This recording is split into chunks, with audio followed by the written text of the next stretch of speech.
নার্সিংহোমের তৃতীয় দিন সকালবেলা ঘুম থেকে উঠে দেখছি আমার এই অবস্থা।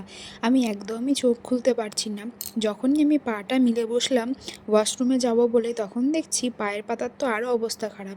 চোখ মুখটা দেখে তো আমি নিজেকে প্রথমে চিনতে পারিনি।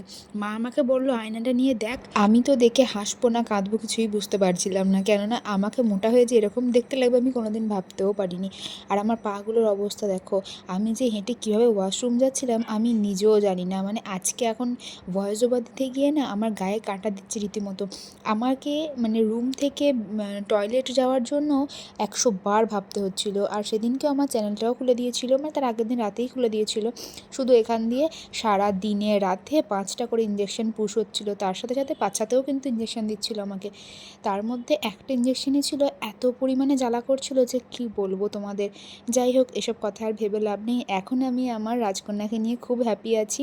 আস্তে আস্তে সব ভিডিও তোমার সাথে শেয়ার করছি। আর ওই দেখো, তখন কি সুন্দরভাবে চুপচাপ শান্তভাবে ঘুমোচ্ছিল লক্ষ্মী মেয়ের মতো। ওকে দেখে তখন আমার একটা কথাই মনে হচ্ছিল, কবে যে বাড়ি যাব, ওকে কোলের কাছে নিয়ে খুব খুব খুব আদর করব।